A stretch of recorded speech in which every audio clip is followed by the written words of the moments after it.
मध्य प्रदेश की राजधानी भोपाल से बीके हिंदुस्तानी यूट्यूबर नेशनल मीडिया फाउंडेशन नई दिल्ली समूह पत्रकारिता परिषद नई दिल्ली आज नर्मदापुरम ज़िले के नर्मदापुरम शहर में पहुंची है, जिसे पहले होशंगाबाद के नाम से जाना जाता था। मां नर्मदा का दक्षिण तट, अमृत तट, स्नान घाट, और इस स्नान घाट पर मध्य प्रदेश सरकार और ज़िला सरकार ने क्या क्या व्यवस्थाएं की है, उसके बारे में विशेष जानकारी आप तक पहुंचाने का प्रयास कर रहे हैं।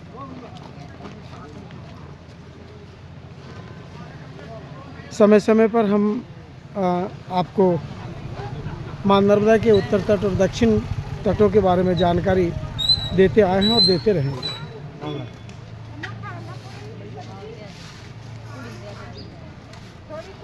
धर्म प्रेमी मां नर्मदा के दर्शन करने के बाद, स्नान के बाद में गरीबों को मध्य भोज कराते थे। ये वे लोग हैं जो मां नर्मदा के बहुत ही नज़दीक हैं, मां नर्मदा के हर समय दर्शन करते रहते हैं, और कई लोग इन्हें मां नर्मदा का प्रसाद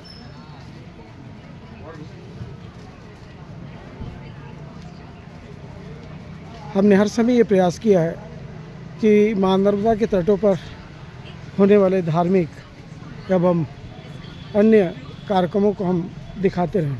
आज हमने आपको सबसे पहले जिला अस्पताल के बारे में जानकारी दी।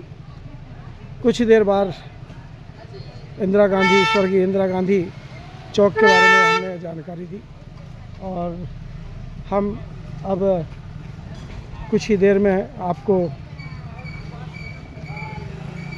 मां नर्मदा का पवित्र दर्शन कराने का प्रयास करेंगे। रेन बसेरा मध्य प्रदेश सरकार द्वारा बनाया गया है। सेठानी घाट इस घाट का नाम है, जिला नर्मदापुरम में आता है। नगर पालिका परिषद नर्मदापुरम द्वारा इसे संचालित किया जाता है। इस रेन बसेरे की क्या व्यवस्थाएं हैं, इसके बारे में हम जानकारी आपको संध्याकालीन जब पूरी टीम रेन बसेरे में पहुंचेगी, तब हम रेन बसेरे की व्यवस्थाओं के बारे में आपको प्रमाणित जानकारी देंगे। कुछ ही देर में आपको मां नर्मदा के हम दर्शन कराने जा रहे हैं। यह वो घाट जहां नमामि देवी नर्मदे यात्रा के दरमियान वरिष्ठ पत्रकार बीके हिंदुस्तानी जी को सम्मानित किया गया था। दूसरा घाट जहां सम्मान उन्हें मिला वह आंवली घाट, जो कि उनके मामा का गांव भी है, और दादा धुनी वाले दादा का वह तपस्वी स्थली भी है, और दादा धुनी वाले जी की गोद में वरिष्ठ पत्रकार बीके हिंदुस्तानी ने काफ़ी दिन तक आनंद लिया। उनके आश्रम का लिया आनंद, उनके हाथ की बाटी का आनंद लिया, और आज हम आपको मां नर्मदा के इस पावन तट पर आपको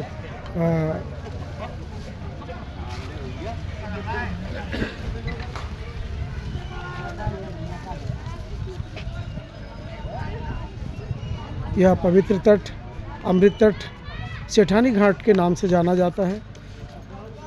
देश विदेश से लोग यहाँ पहुँचते हैं, और नित्य प्रति यहाँ भव्य कार्यक्रमों का आयोजन किया जाता रहा है और जाता रहेगा।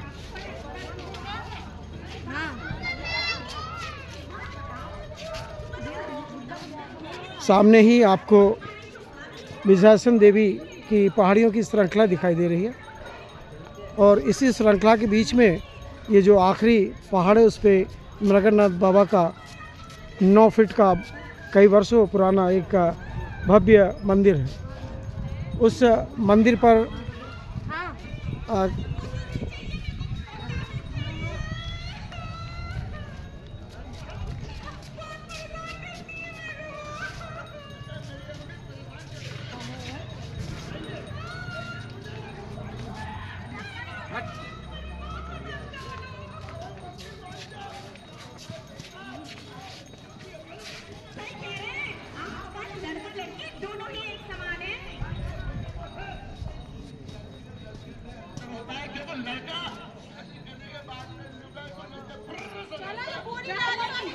जो फेंक दिया है, 200 फुल की लाख बचाती है। 1 तो ससुराल की